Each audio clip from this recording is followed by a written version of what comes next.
G'day everyone, Uncle Jojo, warm Jika to a ripper of an episode. Today we're just going to talk about fixings.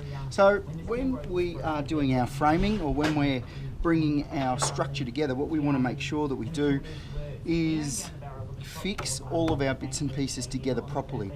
Old school carpentry used to use a lot more joinery or joinery techniques. Today what we use is nails,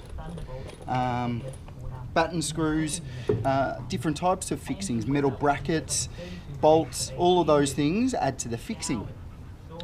Today what we're going to do is make sure that we fix our batten straight down to our rafter. What that stops is any uplift. If wind gets under the roof and tries to pull these battens or pull the roof off, it's not going to take the battens with them. So then we fix the batten to the rafter to the frame to the ground. So then all of that uplift is kept in one place on the ground in its structure. When we get up north towards the top end of Australia, we actually have to go to cyclonic areas where we have a lot more tie down rods. So what they'll actually do is run rods from the top plate through the roof all the way down into the subfloor section. So everything then becomes one big unit and nothing can uplift unless you're Dorothy and the whole house flies away. So stay tuned and check this out. Checkity check this out.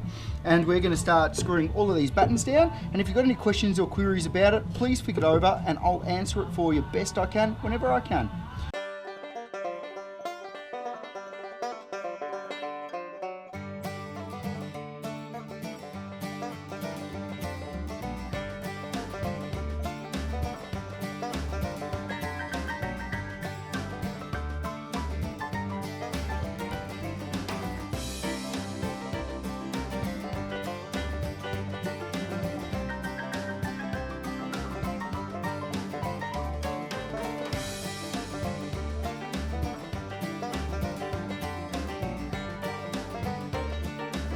Otherwise, stay unreal banana peels and I'll see you in the suit.